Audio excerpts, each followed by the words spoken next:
Before we get started, I want to give a quick thank you to this episode's sponsor, Soundacres, ran by Gary Cioni.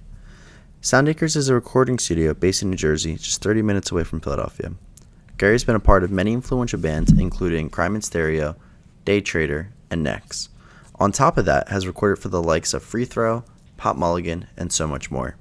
Make sure to check out Soundacres' social media down below, and let's make the album of your dreams. You are the scene.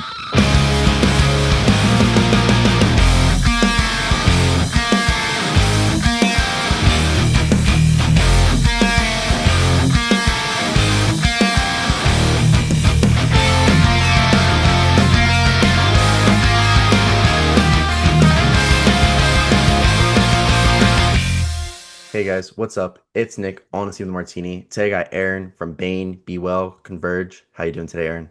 Good. How are you? Good. Thank you so much for coming on. I appreciate it. Yeah.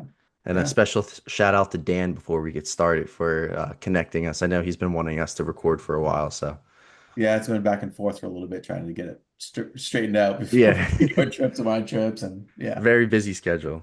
Yeah. Yeah. But yeah, I'm glad we're able to bang it out now and talk about your career because you had well, still having a hell of a career in the hardcore punk kind of scene. You've been involved for a while, so I'm super excited to learn more about you and let my viewers hear about it too. Awesome. Awesome. Just want to get started how I always do, just like what would like your introduction to music and kind of how you got into playing instruments and stuff. My family, my mom and dad are always really into music. Um, my dad always was listening to music all the time, more of like classic rock stuff at the time. Um, but like my mom played the piano, not a whole lot. Like while I was a child, like her growing up, she played the piano a lot. And I had a couple of relatives that played guitar and violin. Um, but I didn't really get into playing like guitar till I was probably sixth or seventh grade. One of my cousins, who's like 6 months older than me, he was playing guitar, and we were just always together. So I was like, oh, I'll learn how to play, and that was really it. I mean, that was we started going to shows uh, probably around the same time. Um, but yeah, it was just kind of cool because it was like punk rock and hardcore. You didn't have to be a good musician to start. You just played what you wanted to play, you know? Do you remember like a song that he would play that like you were like, damn, I want to be able to play that too? Not 100%. Like growing up, I was more into metal before I get into hardcore. Like we were both really loved like, Anthrax, Slayer, Hmm. Creator, all that kind of stuff. Um, he was definitely more on the metal side of things all the time. Um, but yeah, like Black Sabbath, like learning Black Sabbath songs. Like I always say that like my dad had a bootleg cassette from he brought back from Singapore when he was over in Vietnam and stuff. It was a bootleg of Masters of Reality. Oh, nice. And like I remember finding that as a kid, like a really young child, and I was like, I loved it. And I feel like if I didn't find that tape when I was a kid, I don't know if I would have followed the same path, you know? S- So with your kind of starting out more in like the metal side, what kind of drew you to hardcore and like what was your first seeing of hardcore? Someone introduced Uh, you or was it a flyer? yeah, so I grew up in Marlboro, which is like right between Worcester, which is actually a pretty big city Hmm. in Massachusetts, and Boston. I grew up like right in the middle. Um, but like my whole family lived in Worcester, and my same cousin that started playing guitar, he was going to shows in Worcester, going to see more metal bands, and I went with him a few times, and there's just I think my getting drawn to punk rock and hardcore was more like there was a venue there called the WAG, the Worcester Artist Group, that every Friday and Saturday there were shows. And it could be any genre. It didn't matter. Everything was like punk rock and hardcore, but it could be a metal band and all this. And I think just going there and getting introduced to all these different local bands, that's what really introduced me to punk rock and more of that end of the stuff. Um, but I remember the first two punk or hardcore cassettes I ever got was the Minor Threat discography, Classic. and then Bedtime for Democracy, Dead Kennedys. And then the next week I got Walk Among Us Misfits. Like Nice. all like I said, and I was like, all right, this is my no, this is what I'm gonna start doing, Like, but yeah. So what was the first band that you've seen that you might still be a fan of today in like the hardcore scene? That's usually a tough one. That brings back a lot of memories when I ask that question. It is. I mean, I would say, I mean, there was a lot of local bands at the time, but I would say the first show that I really went to that I don't even know. Man, that is a tough question. It's funny because like I started going to shows, there was a lot of local bands, and it was like we to shows in Worcester, and there would be like I for an I played there, the old Boston band, and then Hmm. like you know to like I for an I to Biohazard to like the Mighty Mighty Bosstones when they first started, and then like I would say the biggest, actually, it's not one of the first bands I saw, but the biggest life-changing, I think, show I ever saw was at the same place, the WAG. Fugazi played there I don't remember if it was right before or right when Repeater came out. Oh, that's awesome. And that was like, honestly, like that was like an eye-opening, life-changer show for me for sure. Was And there that was kind definitely shows that I went to before that it's funny now that I'm seeing these flyers pop up that I was like, oh wait, I saw this band. I saw that band and I didn't even realize it at the time, you know? for sure? And like, I think it's funny you brought that up because I actually recently went on like my concert archives and I was like just looking at bands that I've interviewed just to see like if I've ever seen them open up when they were a little smaller. And like I saw like Litterer with from Ned from Title Fights band. I apparently saw Yeah. them. I didn't know, but Yeah. it's just cool like to look back. It's cool like the archival process, and we'll get into that too with like record collecting and stuff and about how like that's like a huge thing in our scene. But was there like a show flyer that you remember like that's been popping up recently, or like a show flyer that like you really stood out to you from your playing days? It was actually somebody recently posted it. I can't remember who it is, but I'm I never thought I saw Inside Out, Mm. but there was a flyer that popped up from this old venue in Massachusetts. And I saw the flyer and I was like going through like the first few bands. I was like, oh wait, I think I was at the show. At the bottom was like Inside Out, and I was like, wait a minute, You saw actually Zach see and Inside Vic? Out and not even Yeah, realize it. You that's know what I mean? wild. Which is pretty insane, you know? It's funny you picked that. I literally just had Vic on the podcast 2 days ago too. Oh yeah. Yeah. That's awesome. So like so now going into more when did you start getting into bands then? Because like you kind of started at a younger age going being able to go to shows. Yeah, When was like that first band you were in?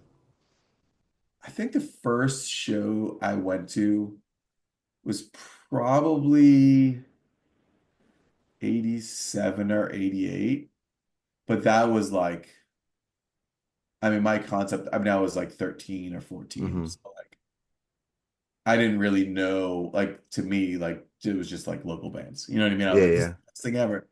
We'd go to that venue, and there was that, the WAG, and then there was an old radio station called WCUW, and they would have shows. They'd have like this one room there, then they would have shows there.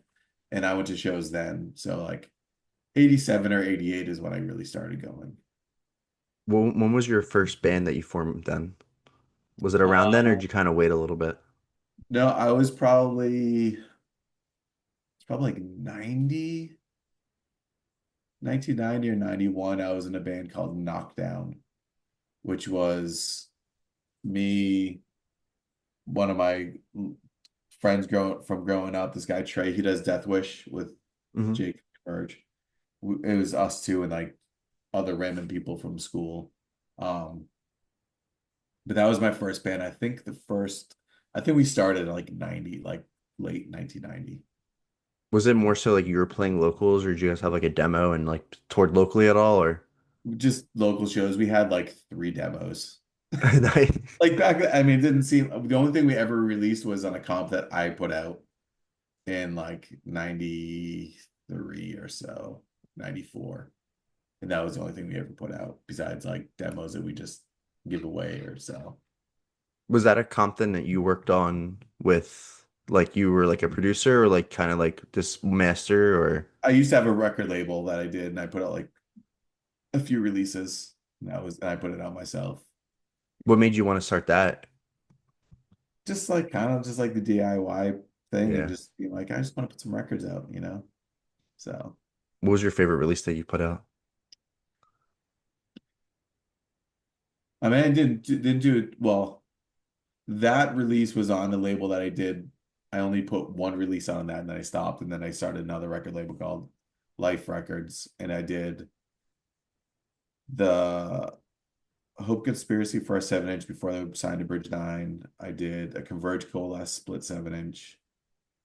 Um, this band Billy Music from South Dakota. Uh, I did the first two BANE 7-inches, Oh, that's cool. and then is that it? And this band did a CD for this band that was very short-lived called Velocity Engine. But that was it. That was pretty much all I did. And then I was just in Embrace. Oh, sorry, Embrace Today. I did Embrace Today 7-inch, and then I just yeah, I was so busy. I was just like, this isn't gonna work anymore. So So when you started, you were kind of like in high school playing in bands, playing. Did you like go to school and stuff and like were still playing music at all, or was music like your number one priority at that my point? music was my number one priority. I graduated high school and then started touring. Oh, really? That was it till I mean, I just did that pretty much till from 92 to like 2016. And then that's when BANE had broke up for a while. So pretty much that whole time was touring all the time. Was your first touring band then Converge or? No, I filled in for this. We did stuff. I would filled in for this band called Daltonic for a couple of years. Um, and I was also in Converge. I joined Converge in like 93-ish, 93 or 94. I can't really remember Mhm. the exact year, but we weren't doing a whole lot and we didn't really, I mean, it was earlier days of Converge and it wasn't what it is now, that's for sure. Yeah. Did you ever like ha- so taking that gamble on yourself, was there ever like moments of like self-doubt or was it kind of just like keep pushing through and if things pop up, you just keep because like you're very involved in the music scene, like playing in so many different bands, working different I like working in the scene without always playing an instrument kind of thing. Yeah, I mean, I feel like, yeah, I mean, I mean, I've always been the type of person that was just like, do what you really feel like doing. Um, and I mean, I was very fortunate having like my parents not financially support me, but like support me in what I wanted to do. Yeah, Um, it's so meaningful for them to yeah, not yeah, hate you for what you do. yeah. Like even now, like my parents still go to whenever Bane plays or Be Well plays in Boston, like my parents go. Like and my dad's gonna be 75 this year, and it's like they still go to the shows when they can. Um, but yeah, I never really doubted it, really. I mean, I didn't, my son was born like 2 weeks before I turned 40. So at that point, I was kind of like, oh shit, what's gonna go on now, you know? Yeah. Um, but yeah, I never really, I don't know. I just always wanted to do it. And I was like, all right, this is what we got to do. You know, Yeah, we for just sure. lives with what we had kind of, and that was it, you know? So starting out, because you kind of formed Bane while you were in Converge. Right. So with Converge, then when you were like playing with them, was it expected to be as big as it is even when you played them? Because even in the 2000s, like you guys were still a relatively popular band, especially in our scene. Yeah. I mean, it wasn't really. So what essentially what happened was in 94, I guess, the original bass player from Converge was going to school in Montreal. And in 1994, it was like that's like so far away, Mhm. like distance wise. And it was like, obviously like internet wasn't what it was now. You couldn't like send tapes and all that to each other to practice or record or whatever. So Converge actually broke up in 1994. And I was like, oh, I'm going to start this new band. And I had wanted to do something else for a long time. So I started writing what became Bane Hmm. with the original drummer for Converge, Damon. Um, and we just started writing and eventually just found people to be in the band. So it wasn't, and in the beginning, I mean, the whole time that I was in Bane and Converge, it was the understanding for Bane that like if Converge had anything, then Bane would just kind of, I don't want to say take the back seat, but like we wouldn't do Back anything. burner, yeah. Yeah. So that's the way it had always been while I was in both bands. So So like having when you got into like the hardcore then, because I feel like when you listen to Converge, it's definitely heavier than your traditional hardcore. It's definitely more of like the screamo metal core in some regards, with yeah. some of their newer stuff especially. Was Bane's kind of more like a traditional northeastern style hardcore, which I feel like Boston and Massachusetts in general is like my favorite hardcore, which is probably crazy for me to say coming from Philadelphia. But like, was that kind of you saying wanting to doing something for like a little different, right? Yeah, Was yeah. that kind of something you always wanted to do then to be more of a traditional touring hardcore band? Yeah, yeah, for sure. I mean, I love like Turning Point and all that kind of stuff. Hmm. So like that was definitely when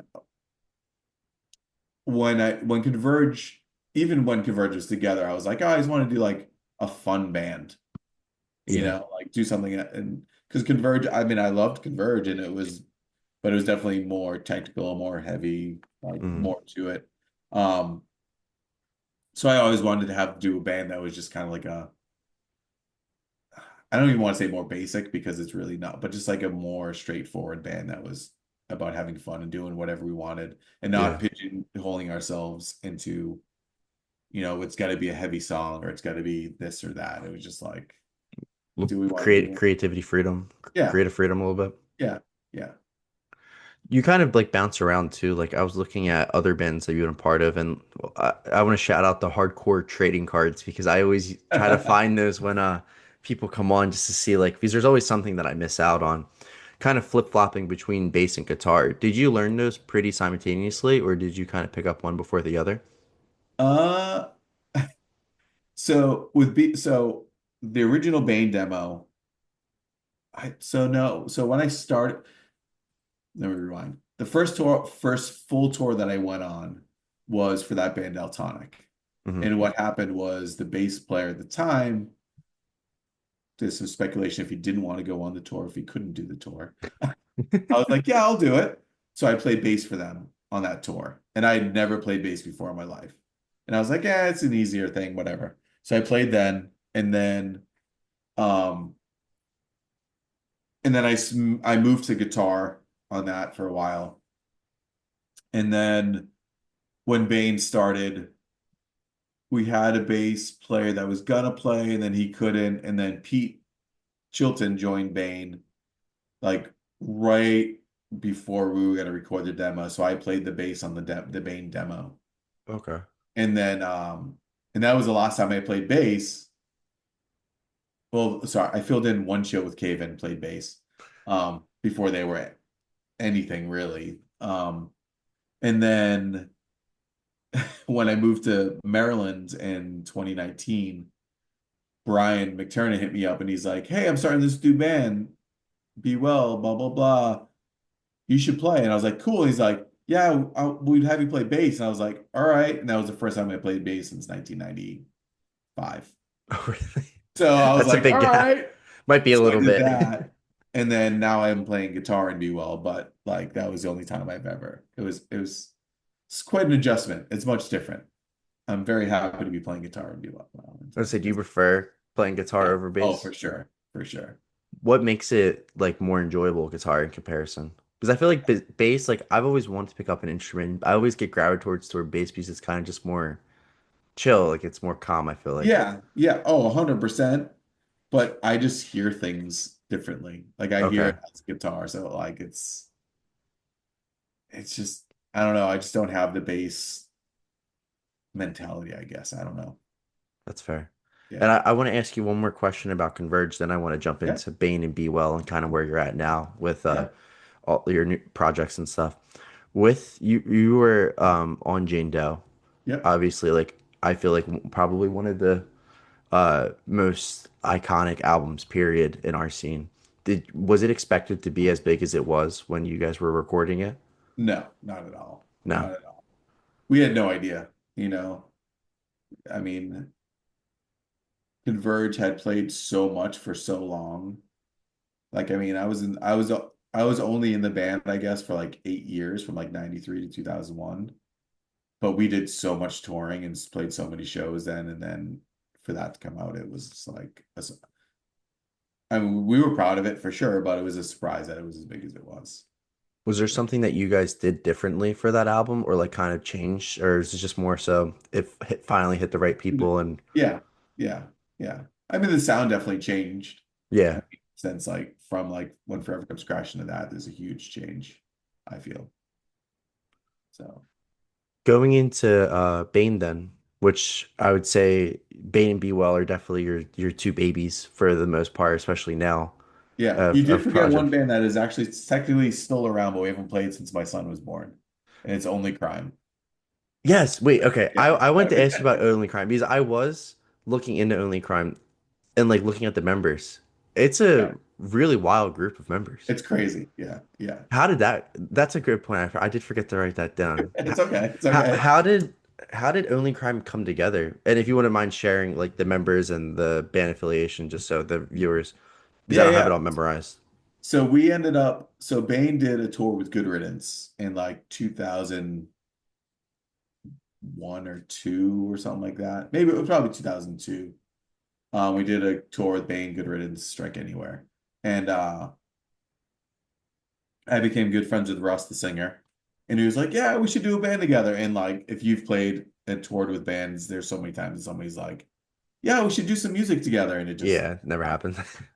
so we like stayed in touch talking and like Good Riddance was recording, I don't remember, I don't know what record it would be at this point, but they were recording with Bill Stevenson at the blasting room from the Descendants. And he called me at like, 11 o'clock Colorado time. So it was like, 1 in the morning. And he's like, hey man, I'm sitting here talking to Bill and he really wants to play drums for our project. And I was like, cool, whatever. Like, that's awesome. But I was like half asleep. And I woke up the next morning. I was like, holy shit, he means Bill Stevenson. Like, this is insane. Like, Black Flag and Descendants are probably like two of my huge musical influences for sure. hmm So it's like, for that, I was like, holy shit, you know? And then after that, Russ was really good friends with Donnie and Zach that were in Hagfish, or are in Hagfish. hmm Um, and they both wanted to play. At the time, Pete Chilton from Bane was actually going to be playing bass in Only Crime. Oh, really? And he couldn't do it. He was in Bane, Silent Drive, and he couldn't do three. It was just like too much. So he said he couldn't do it, which is He doesn't fine. have the Aaron Dalbec drive.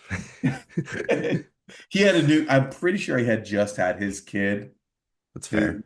his son is now 15, 14. So like, actually, no, his son wasn't born yet. But I mean, it was like he was teaching. He had a lot of stuff going on. So, but then we get Donnie, Zach's brother, older brother, to play bass, and it was a perfect fit.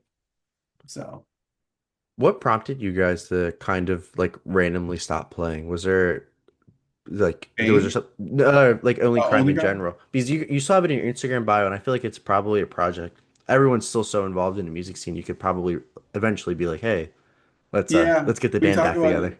We literally talk about it all the time.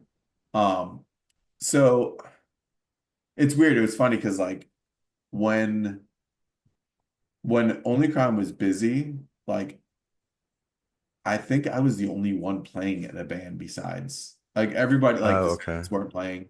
Good Riddance had stopped playing. Hagfish wasn't playing.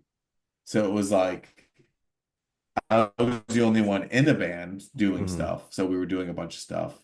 But then um Bill got super sick. He had the brain tumor and all that stuff. hmm And then Descendants started playing. and then my son was born, and then There's a everybody lot else of started factors playing here. it. And it Yeah. was just like all stuff. So it just kind of like went on the back burner, unfortunately. So, Is and that then a like, project you're super interested in kind of bringing oh, back the light? we have we have texts that go back and forth all the time that we're like, we should get together and at least write. And it'll go on for a while and everybody gets busy. Like Zach's now in Rise Against. Yeah. So there's actually technically three guitar players. It's me, Matt Hoffman, that was in Modern Life is War.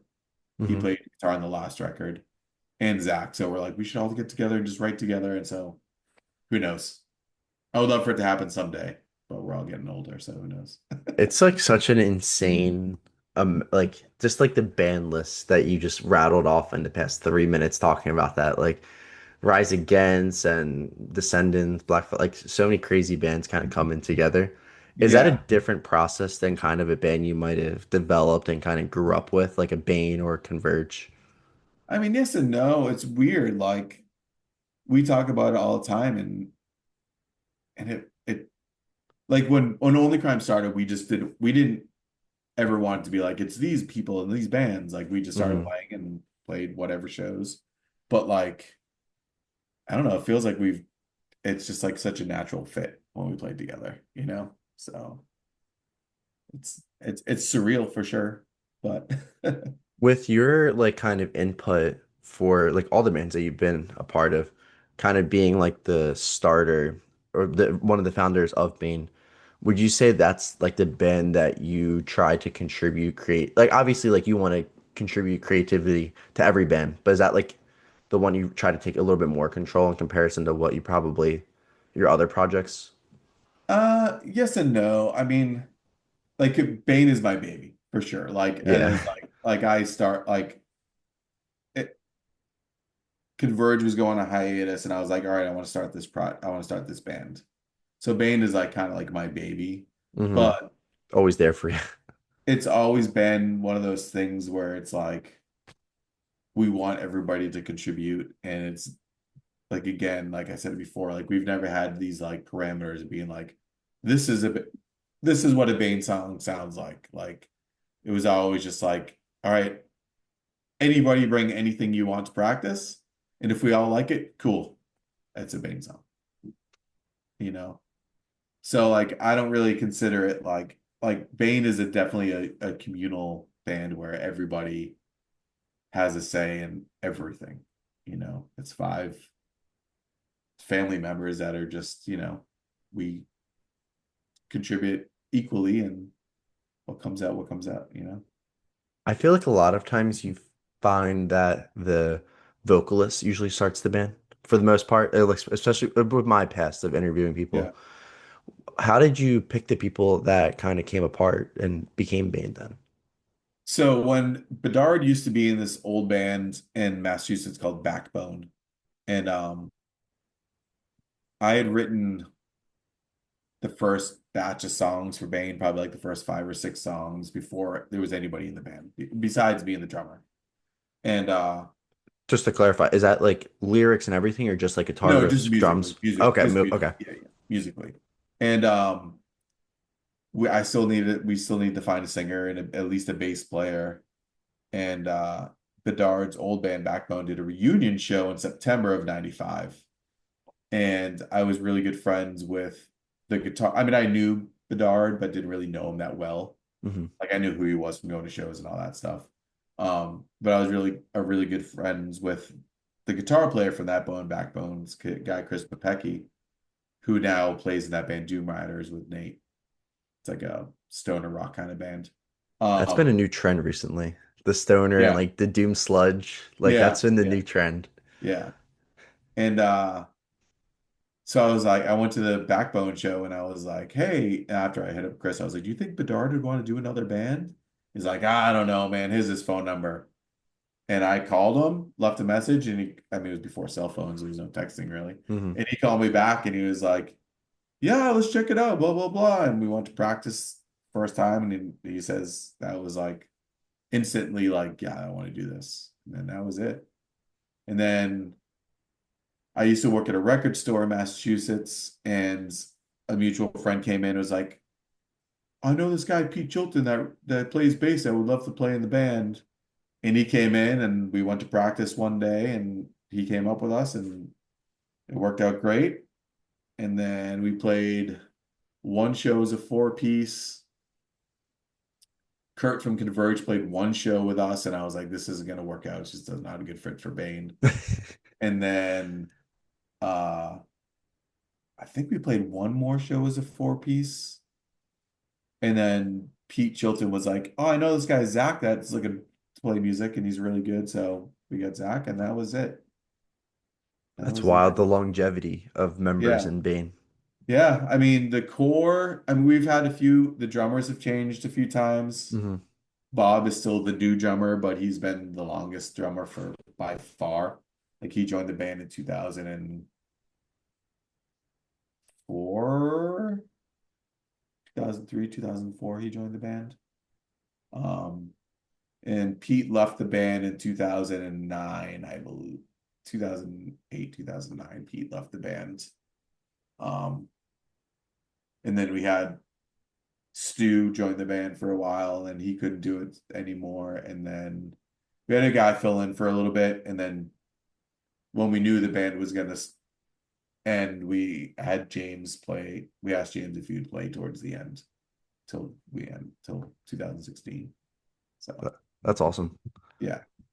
So with Bane too, what was like the first big tour? Because I feel like one thing I always love about Bane is you guys always tour with another powerhouse. Like you guys always have like I saw you guys with Hot Water Music.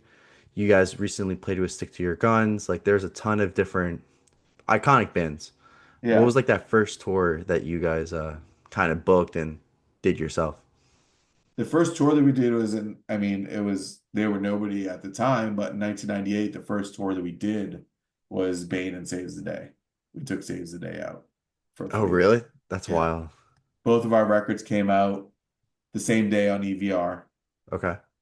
We did the Holding This Moment CD, which was like the new 3-song 7-inch and the other two 7-inches. So it Hmm. was a 9-song CD and the 7-inch with the three new songs. That came out the same time as Can't Slow Down, the first Saves the Day LP. So we did a full US tour on that. That was in 98. So So at that point, then Bane has what, one LPL or two? that was the first, like, it wasn't an LP, but we only had three 7-inches out at that point in 98.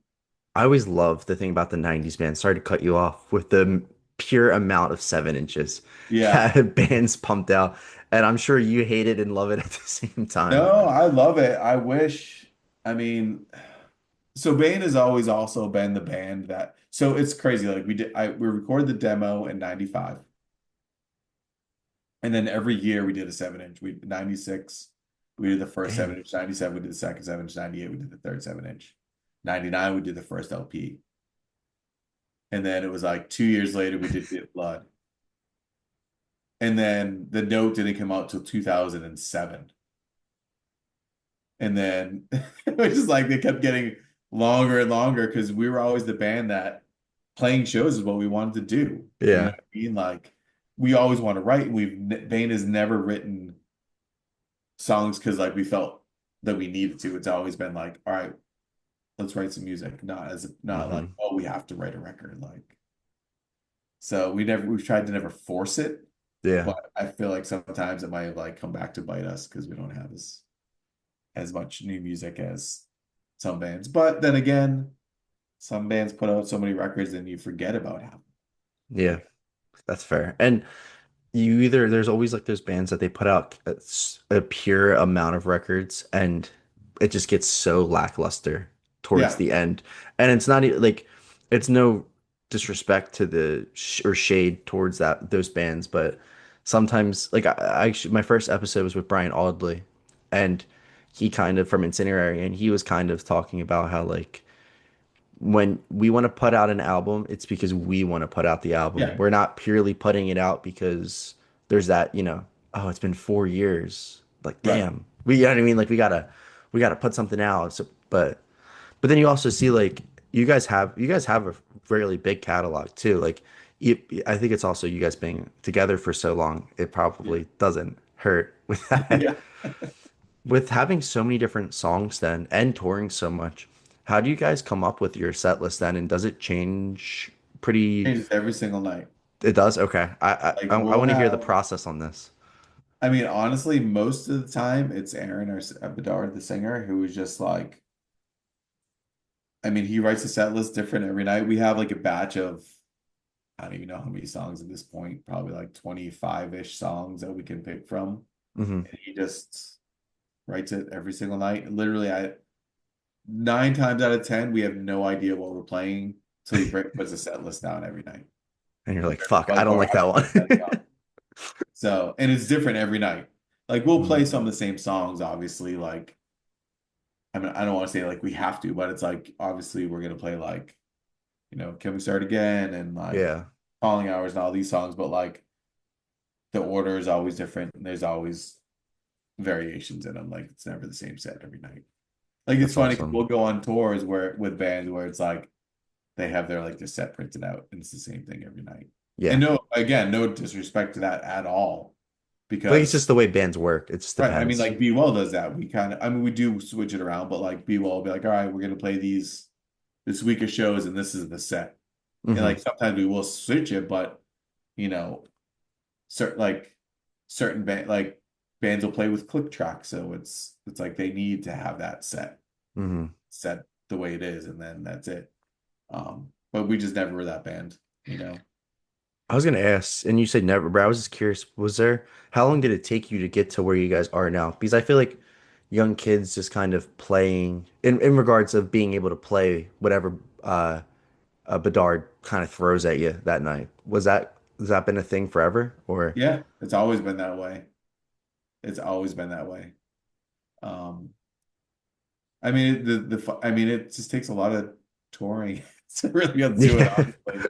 I mean, the funny thing with Bane is and it's always been this way. We never really practice because we've played so much that it's like Hmm.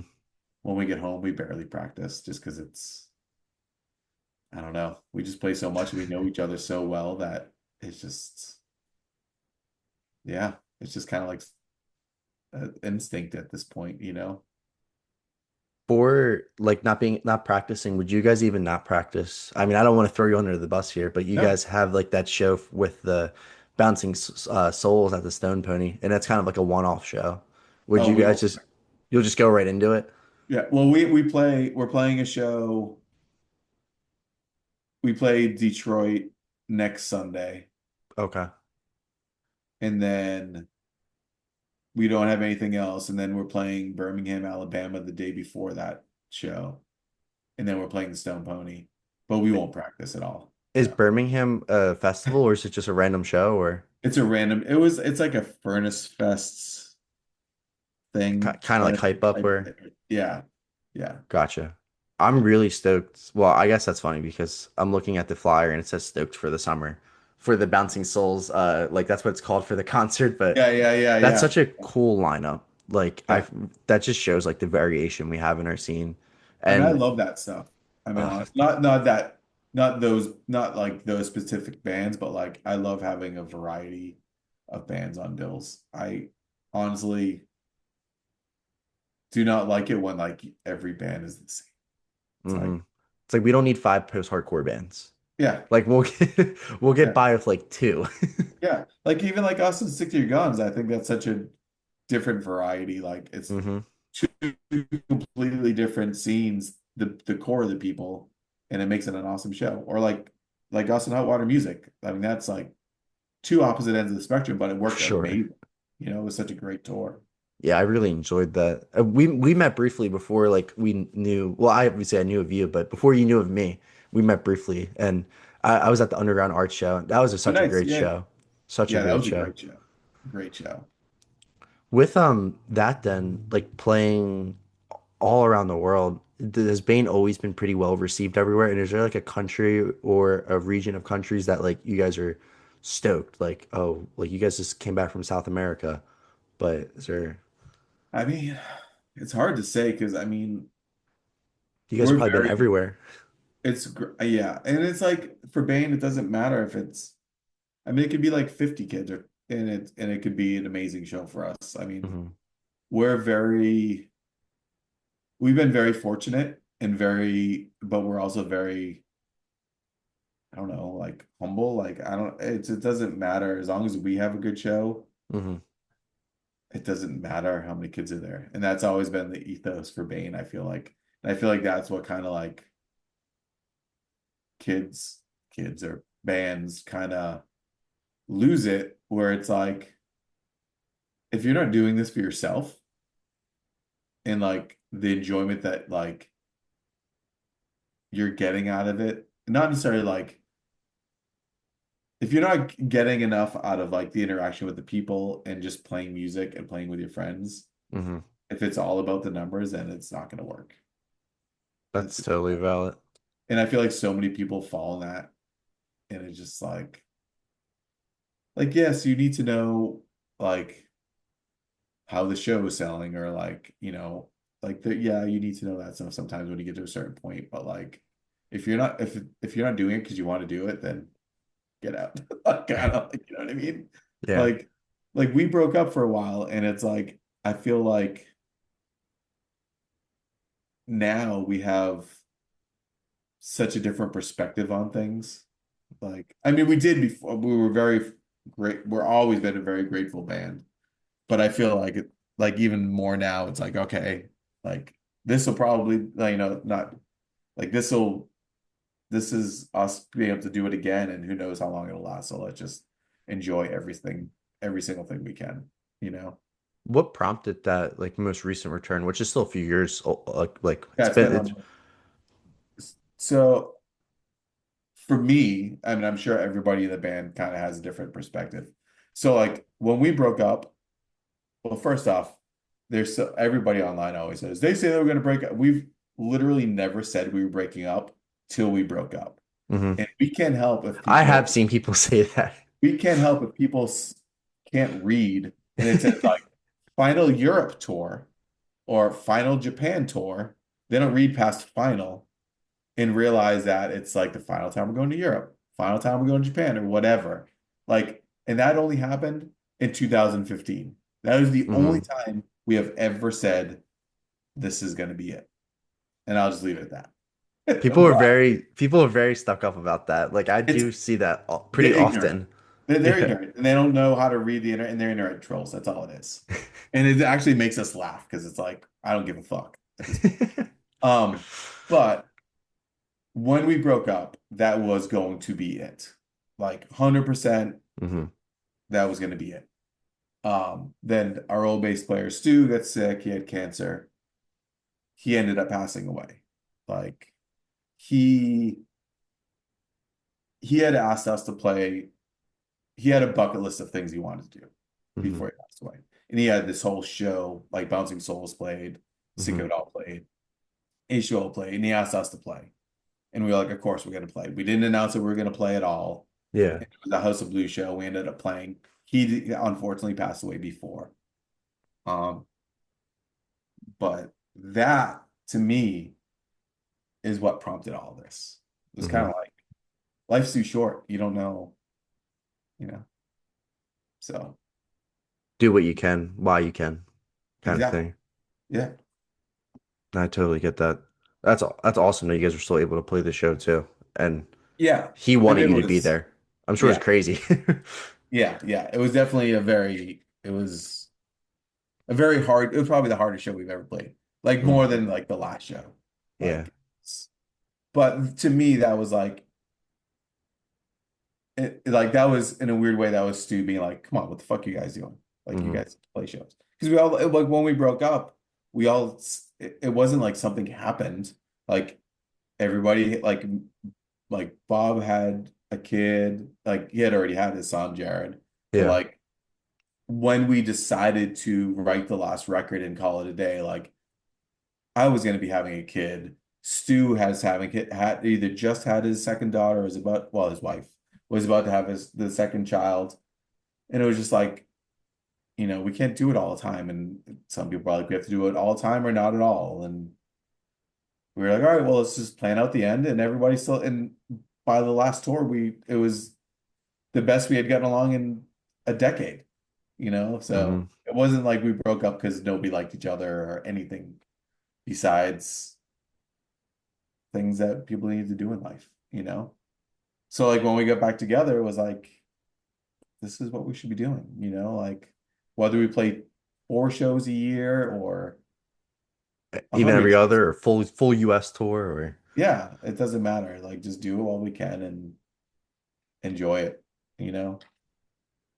I want to kind of touch on one more thing here, Yeah, which I'm sure we might talk about it for a little while, but with like just physical media and collecting as a whole, and then also kind of tied in, I think it's pretty important to you were invited to be at like one of the tour guides at the punk rock museum. Yeah, museum.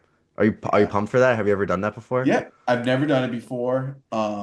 We went 2 years ago, I think it was.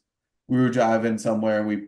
Whenever Bane has a chance, we take days off in Vegas because some of us love playing poker. So we were just like, so we went there and they asked us if we wanted to go. So we went, and I had no idea what to expect, but it was pretty awesome. And they were Mm. like, if you guys ever want to do tours, let us know. And then one of the dudes hit me up 2, 3 months ago. I was like, hey, would you want to do some tours? I was like, yeah. And then just That's all awesome. fell into place. And then we're also gonna it's only me, but then we're also going to do I don't know when this will air, but whoever gets a ticket on like as I'm doing Friday, Saturday, Sunday, and if you get a ticket for any of those days, Saturday night we're gonna do a viewing of the Bane documentary and then have like a little Q&A after. So Oh, that's cool. pretty cool, yeah. Yeah, that's awesome. I love the Q&As too because like you get to pick apart. Yeah, I was really unfortunate to miss the Quicksand one with yeah, Tom, Wally, and that I heard that was awesome. I wish I could have been there. yeah, I'm sure it was awesome. I'm sure it was awesome. For is there anything in the punk rock with Bane stuff, or I'm not super familiar with it. I know that Not, obviously not know of the concept, but I don't know how deep yeah, they go. not really not anything right now, no. But it'd be cool someday to have something in there for sure. It's really cool because like I mean I figured I just had in my head that it was gonna be more like mostly like Fat Records and stuff like that, but it's Mhm. not. It's really, really, really cool. It's way more than I thought it was gonna be. Yeah, like the curation. Like I feel like when you see the punk rock museum at first glance, it's either like they're just gonna have a ton of like Blink 182 shit, or Yeah. we're gonna have, inside out test press, or just like the curation is like actually like fitting for the scene. Oh yeah, for sure. Like they have uh like a lyric sheet from Joe Strummer of like him writing the lyrics when he was in the studio with like That's a what comic stain on the piece of that's paper. sick. Like What was your Lemmy favorite piece that Face. you've seen? Uh, Or you can give me a few if a few pop to your mind. I mean, that's really cool. Like there's like a bunch of Ramon stuff in there, which is really, really cool. Yeah. Um, there's like it's really weird because they were like when I for a while I lived with Bill Stevenson for a while Hmm. and like when Only Cronin was touring a bit and at like the foot of my bed was like the his gray drums from Black Flag and like they're in the punk rock museum now so it's like kind of cool. Like, wait. That's wild. Yeah. You Yeah. definitely kicked those at least once or twice. Oh, for sure. Yeah. Yeah. And then kind of going into my final portion of like the record collecting and stuff, Bane has been putting out over the past few years like a ton of like their reissues and stuff. How Yeah. important is it for you to have like your fans and listeners being able to buy your vinyl and just that kind of thing? I won't put anything else. I won't put anything out. Like it has to be on vinyl, period. Hmm. Like it's never a question. Like if it's not gonna come on vinyl, it's not gonna come out. Period. Just because like to me that's just it has to be, you know? But like one of the biggest one of the biggest regrets of Bane was when we did the first LP. It all comes down to this, like the mix was we hated it. And then we recently we remixed that and Hmm. remastered re-released it, and it was like that was a huge, huge project and took a long time. And it was like this thing that I was like determined that had to be done. Mhm. So I'm really excited that that finally came out for sure. What is a record in your collection that like is like your baby? Like for me, I have an Ozzy signed Blizzard of Oz. So that's like my Jealous of that. I I don't know. I have like weird connections to stuff like it's not necessarily like a value thing, hmm but I have like one of the I don't even know if it's one of the first records I bought, but like I have like my Ozzy Osbourne Randy Roach tribute double LP that I got when I was a kid. hmm Still the Um, same one. Still the same one, yeah. That's cool to see because a lot of people chuck their stuff or they get out of hardcore and punk for 6 months and now they don't have a record collection anymore. Yeah, So it's cool you're able to keep that. yeah. Or like it's insane that he just gave it to me. One of my really good friends, Dave, he is like my record collection is nothing. Like the dude is the most insane record collector I've ever seen. But like he has multiple copies of like all these Misfits records. Mm, And he's like he gave me a Halloween 7-inch, and I was just like, he's like, yeah, just have it. I have a couple of them. So that's it's like wild. that's like a thing that's like, means a lot, obviously. And I have this weird thing where like I'll trade records or sell them, but if somebody gives me a record, like I can't get rid of it. hmm Like That's it's just fair. this weird. Yeah. It's a different type of attachment. I Yeah. mean, Yeah. something physical media, it's like you handpicked that for me, or like there's a reason Yeah. why you wanted me to have it in the beginning. So Yeah. And I like have a lot of some of the records. I mean, like my dad doesn't have listen to records anymore, so like I have a bunch of his old records that when I was a kid I used to listen to his records, and those are the actual records. hmm And now I'm on a quest. I don't know if I'll find it, but I'm on a quest at my parents' house to find that Black Sabbath bootleg tape. And I'm like, it's got to be that'd in be there. your grail. Yeah, for sure. What's a record or release that even though you might not be actively seeking, if it came around and it was the right enough price, you'd want to pull the trigger on? So I have this. I talk to Dan from the record store all about this all the time. I have this weird thing. It's hard now because records are more expensive, but I've never paid more than $40 for a record. But It's gonna be difficult. obviously nowadays there's like like I buy box sets like the Yeah. Black Sabbath Super Deluxes and all that kind of stuff obviously cost more. But Is that the one with the turntable kind of no, boxing? like they did like the like the Volume 4 Super Deluxe, and they had Oh, I got you. I got you. I thought you were talking about I got you. yeah.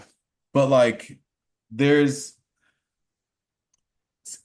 I don't know if there's anything that like I mean there's stuff that I'd want. Like most of the stuff that I have, most of the stuff that I really want, I've gotten somehow. Like I have like a Descendants Hall test press hmm that was less than $40 at the time. Like I have all these records that like I've never spent more than $40 on that I'm like, Yeah. I have this theory unless it's like the Ramones, Misfits, or like early Minor Threat records. If you wait long enough, there's all these ebbs and flows that you can end up getting stuff for like a decent price. That's I mean, fair. obviously it's a little harder now with Discogs and all that, but I feel like too people care a lot more than like especially like the early 2000s and yeah, that which is it's cool to see even yeah, though it shot up prices so much. Like it is cool to see so many different people collecting even if it's yeah, the same Taylor Swift record 50 times. But do their thing, right? yeah, Well, I yeah. want to say thank you so much for coming on. I really appreciate it. No problem. Thanks for finally. Well, I'm glad we could finally do I this. know, right? Our schedules were crazy, but I hope we get to do something maybe in person too. If next time you're in the area, we'll Yeah, do something at Dan's. I've did one with Brendan from Wheatus, so maybe we'll set up or do something in the nice. future. Yeah, yeah, for sure. Awesome. Well, thank you so much for coming on. I really appreciate it. Yeah, And guys, you could check. I'll link all those Bane shows down in the bio, or sorry, in the description below. And yeah, come out, say hello. Yeah, till next time. Peace, guys.